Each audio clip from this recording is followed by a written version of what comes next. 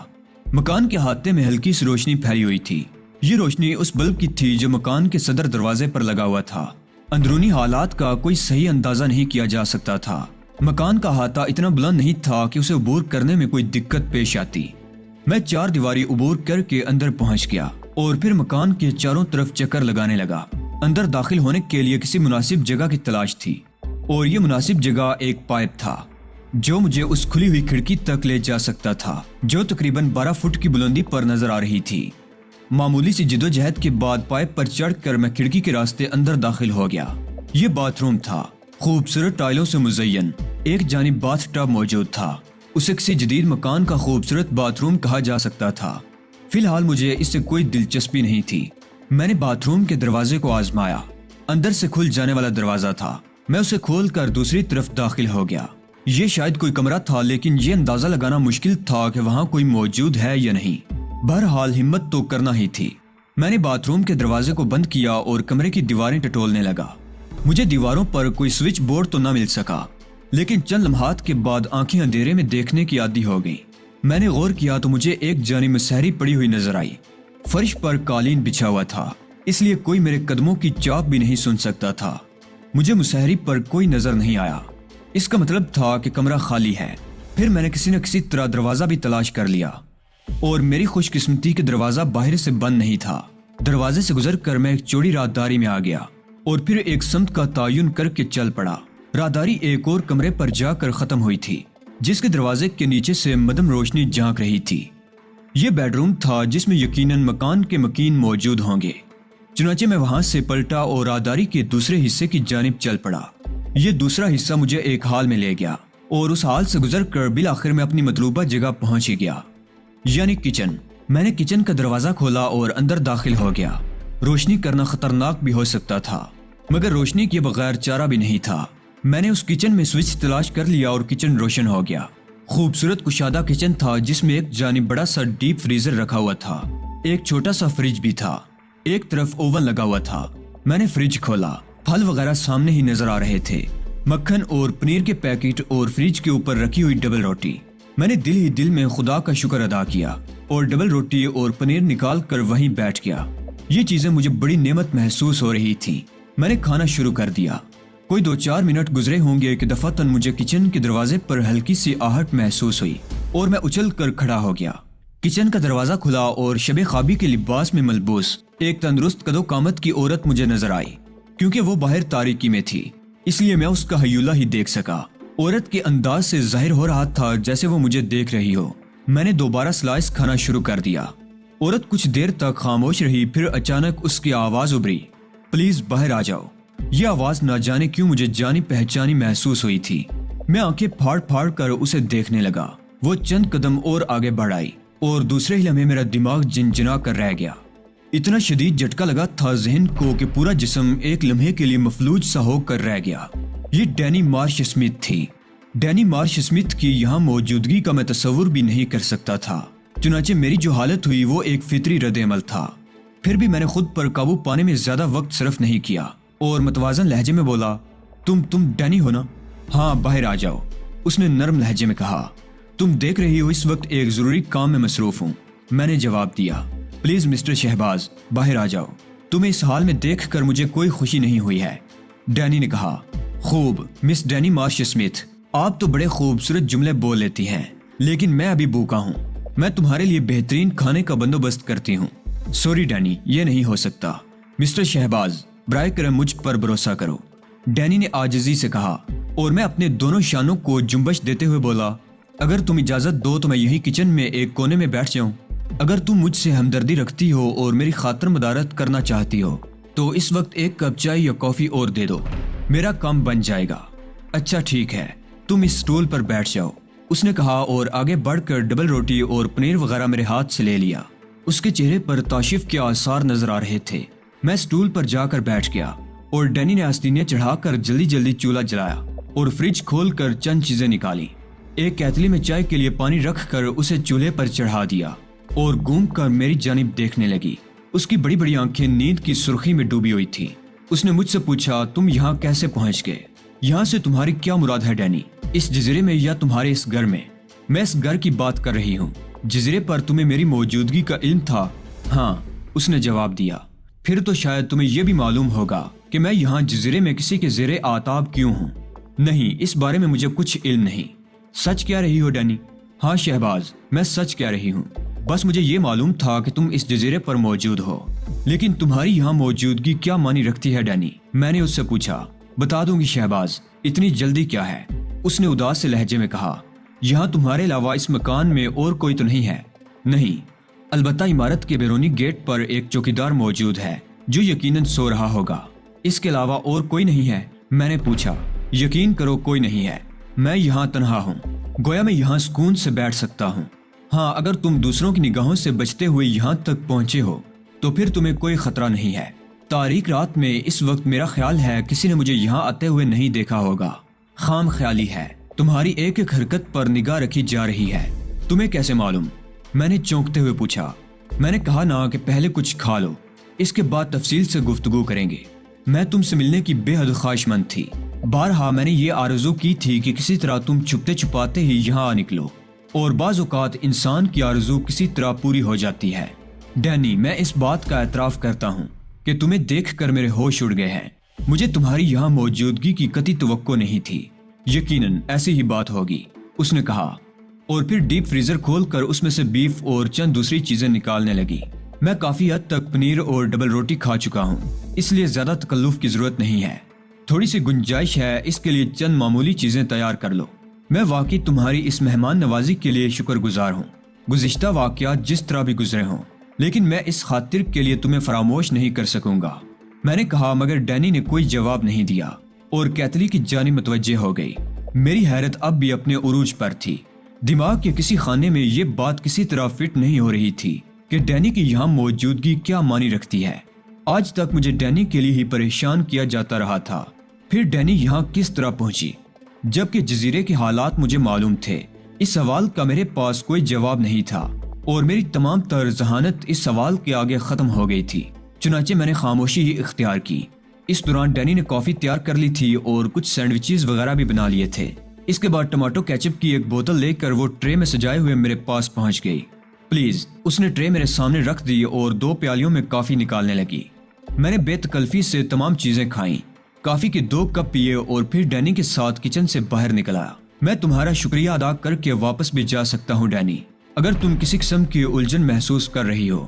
اس نے اداس نگاہوں سے مجھے دیکھا اور پھر ہاتھ بڑھا کر کچن کی لائٹ بند کر دی۔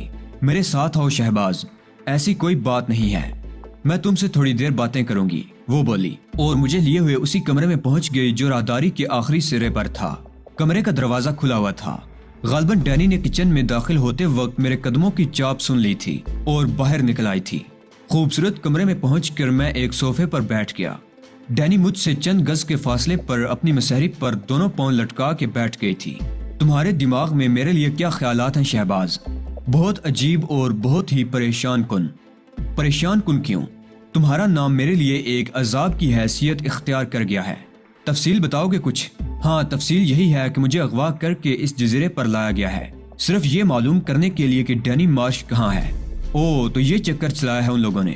ہاں، اور اس سلسلے میں اچھی خاصی ہنگامہ آرائیاں ہو چکی ہیں۔ لیکن ڈینی مارش، کیا تم مجھے اپنے بارے میں مزید کچھ بتانا پسند کرو گی؟ میں کسی مصیبت کا شکار نہ ہو جاؤں شہباز، بس یہی سوچتی ہوں۔ مصیبت کا شکار کیوں ہو جاؤ گی؟ ظاہر ہے میں بھی ہینڈری کے غلاموں میں سے ہوں۔